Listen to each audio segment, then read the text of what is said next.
What's up, YouTube? I want to do this video about a conversation I had with somebody. And I know talking videos are boring, so I'll try to be quick with this. And this was after what happened in Las Vegas. Conversation with somebody that is a liberal, doesn't like guns, doesn't understand why people need high capacity magazines and quote assault rifles. And I listened to their side and tried to explain some of the stuff. The first one was, why do people need these?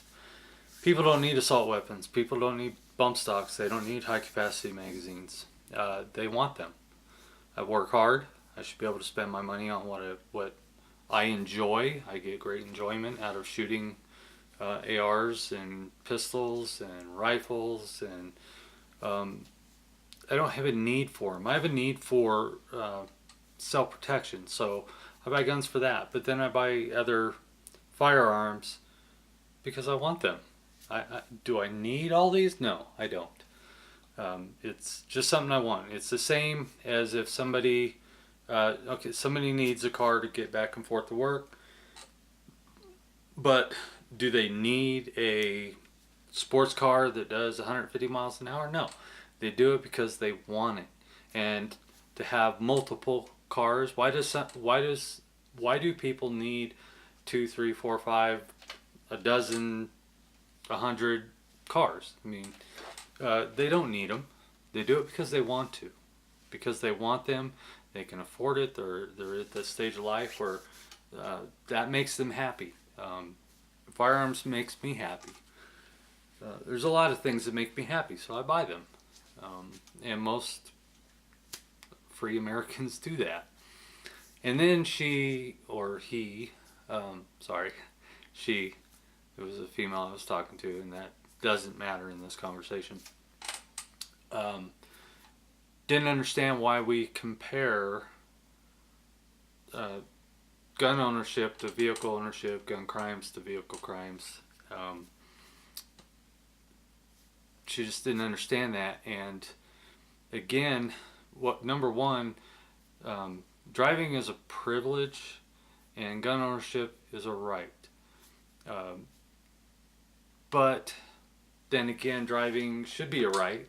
Everybody has the right to locomotion to get from point A to point B and determine on how they want to do that. Same with gun ownership. I have a right to protect myself, and I should be able to determine on what I need to achieve that, and to collect and do whatever. The main point of the conversation is when I get a firearm, what is my intent when I buy that firearm? Is my intent to use it for recreation, use it around the house, do it because I like it? That is my intent. My intent is not to go out and kill somebody or use it to kill somebody. Same with a car. You get a car, your intent is to use it to get back and forth to work, to go get groceries, to help you make things easier in your life. Your intent is not to go out and plow down a sidewalk and plow down a dozen people. That's not your intent. Unfortunately, in our society, some people's intent is exactly that. Take that firearm, get it, and go kill a bunch of people. Take that car, get it, and go kill a bunch of people. So it's ridiculous to think that because you own these firearms, you're more likely to go out and hurt somebody. Well,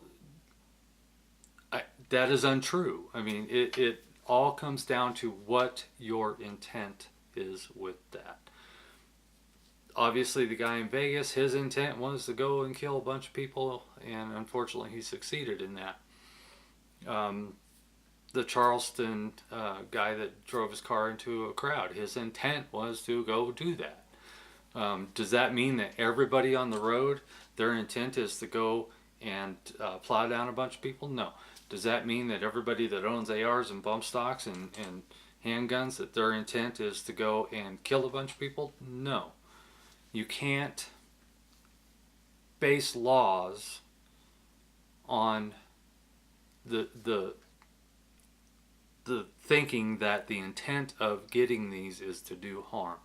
The intent of gun owners to have guns is to do harm to somebody. If you're going to use that logic on that, then you must use the logic on cars and knives and everything else, that the intent is to do bodily harm to other people, when that is not the case in the large majority of both sides. So to make a law saying that the only thing that this is the only thing a gun is good for is for killing people is ridiculous, because you would have to understand and know the intent of everybody that owns firearms.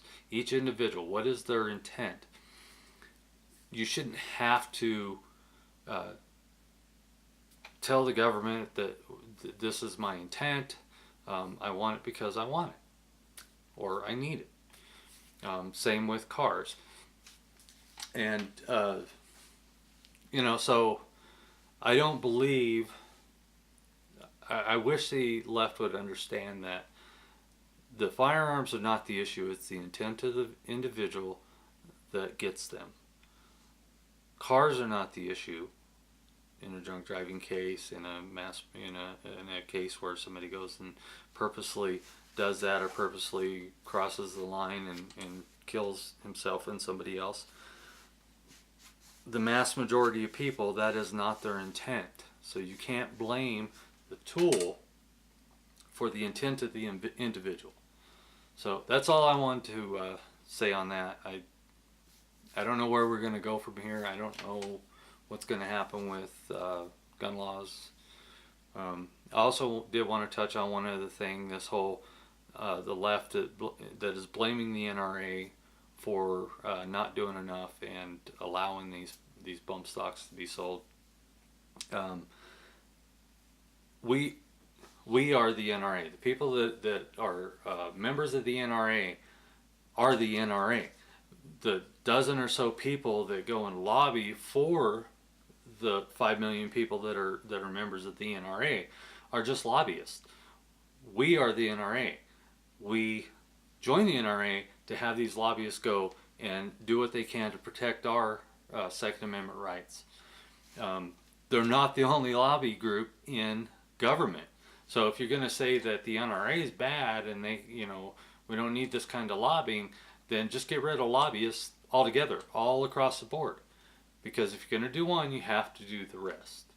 And if you're going to accept the rest, then you have to accept this group that is lobbying for members of the NRA. So that's all I wanted to say. Thanks for watching. Please rate, comment, subscribe, and we'll see you.